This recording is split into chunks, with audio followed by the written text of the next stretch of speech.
मित्रांनो नमस्कार. तुम्हा सर्वांचं स्वागत करतो आपल्या यूट्यूब चॅनलवर. आज आपण बघणार आहोत CTETचे महत्त्वपूर्ण 10 मिक्स प्रश्न. तर प्रश्न क्रमांक 1ला सुरू करूया. CDPवर आहे. चिंतन के सूचना प्रक्रमण सिद्धांत में निम्नलिखित चरण आते हैं. क प्रतिक्रिया क्रियान्वयन, ख प्रतिक्रिया चयन, ग श्रेणीकरण, घ पूर्व प्रक्रमण. इन चरणों का सही क्रम है. Option A, B, C, D. काय असणार आहे यापैकी? यांचं योग्य क्रम ते आपल्याला सांगायचं आहे कमेंटमध्ये. असे आपण एकूण 10 प्रश्न घेणार आहोत. मिक्स प्रश्न CDP हिंदी, मराठी, EVS, गणित, सायन्स, सोशल सायन्स सर्व विषयावर आपण एक एक महत्त्वपूर्ण प्रश्न बघणार आहोत. तर आपल्याला 10ही प्रश्नाचा एक पेपर सोडवल्यासारखा अनुभव येईल आणि कमेंटमध्ये उत्तर जर दिले तर तुमचा अभ्यास चांगला होईल. नवीन असाल तर सबस्क्राईब करा, व्हिडिओला लाईक करा. सिरीज आवडत असेल तर कमेंटमध्ये YES नक्की टाईप करा. योग्य उत्तर आहे मित्रांनो ऑप्शन क्रमांक डी, घ ग ख क. प्रश्न क्रमांक 2 CDPवर निम्नलिखित में से प्रतिभाशाली अधिगमकर्ताओं के लिए क्या समुचित है. ऑप्शन ए, वे अन्यों को भी कुशल प्रभावी बनाते हैं तथा सहयोगी अधिगम के लिए आवश्यक है. ऑप्शन बी, वे सदैव अन्यों का नेतृत्व करते हैं और कक्षा में अतिरिक्त उत्तरदायित्व ग्रहण करते हैं. ऑप्शन सी, अपनी उच्च स्तरीय संवेदनात्मक के कारण वे भी निम्न श्रेणी में पा सकते हैं. ऑप्शन डी, बुनियादी तौर पर उनकी मस्तिष्कीय शक्ति के कारण ही उनका महत्व है. काय राहू शकते उत्तर सांगा. ऑप्शन सी योग्य उत्तर है. अपनी उच्च स्तरीय संवेदनात्मकता के कारण वे भी निम्न श्रेणी में पा सकते हैं. प्रश्न क्रमांक 3 हिंदीवर आहे. एक समावेशी कक्षा में कौन सा कथन भाषा शिक्षण के सिद्धांतों के प्रतिकूल है. बच्चे परिवेश से प्राप्त भाषा को ग्रहण करते हुए भाषा प्रयोग में नियम बना सकते हैं. ऑप्शन बी, भाषा परिवेश में रहकर अर्जित की जाती है. ऑप्शन सी, प्रिंट समृद्ध माहौल भाषा सीखने में सहायक होता है. ऑप्शन डी, व्याकरण के नियम सिखाने से बच्चों का भाषा विकास शीघ्रता से होगा. आपल्याला योग्य उत्तर देत चालायचं आहे आणि शेवटी आपल्याला सांगायचं आहे 10 पैकी आपल्याला किती गुण आले. ही सिरीज आवडत असेल तर लाईक करायचं आहे. योग्य उत्तर आहे मित्रांनो ऑप्शन डी, व्याकरण के नियम सिखाने से बच्चों का भाषा विकास शीघ्रता से होगा. प्रतिकूल सांगितलेलं आहे मित्रांनो. प्रश्न क्रमांक 4 हिंदीवर.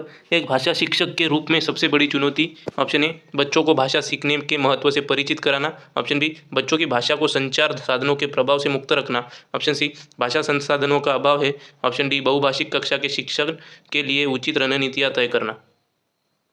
सांगायचं आहे उत्तर.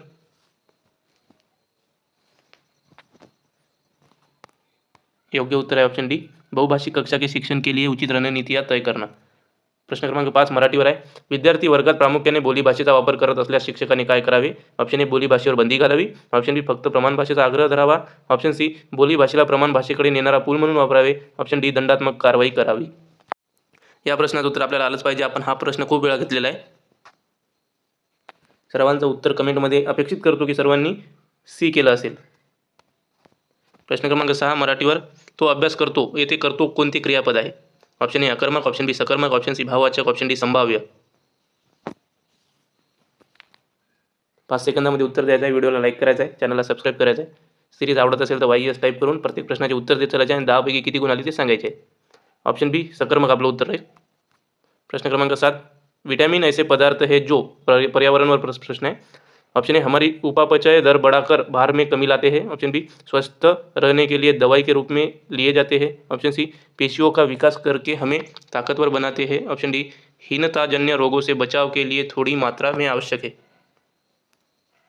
प्रश्न क्रमांक 7 योग्य उत्तर द्या.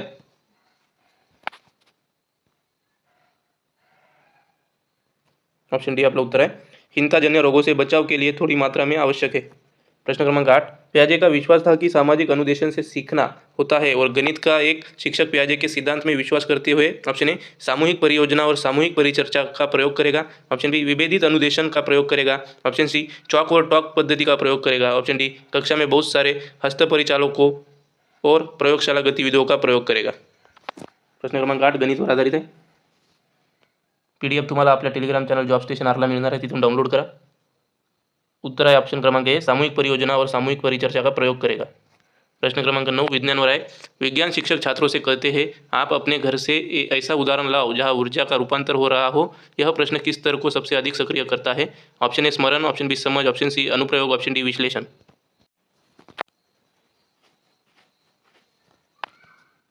आपलं उत्तर राहणार आहे अनुप्रयोग ॲप्लिकेशन. प्रश्न क्रमांक 10 सोशल साइंस और है, यदि किसी क्षेत्र में तेजी से शहरीकरण हो रहा है और वहाँ जल संकट बढ़ता जा रहा है तो इसका सबसे तार्किक कारण क्या हो सकता है। ऑप्शन ए, शहरीकरण का जल संसाधनों से कोई संबंध नहीं होता। ऑप्शन बी, बढ़ती जनसंख्या, कंक्रीटीकरण और भूजल दोहन जल संतुलन को बिगाड़ते हैं। ऑप्शन सी, केवल प्राकृतिक वर्षा में कमी ही इसका कारण है। ऑप्शन डी, जल संकट केवल ग्रामीण क्षेत्रों की समस्या है। मित्रांनो, 10 पैकी आपल्याला किती गुण आले ते आपल्याला सांगायचे शेवटी। सिरीज आवडत असेल तर यस टाईप करा, प्रत्येक प्रश्नाचं उत्तर द्या, कमेंटमध्ये आपले प्रत्येक उत्तर कळवा, लाईक करा, सबस्क्राईब करा। योग्य उत्तर है ऑप्शन बी, बढ़ती जनसंख्या, कंक्रीटीकरण और भूजल दोहन जल संतुलन को बिगाड़ते हैं। Thank you. Like, share, comment, subscribe सर्व करा मित्रांनो. PDF जॉब स्टेशन टेलिग्रामवरून डाउनलोड करा. Thank you so much.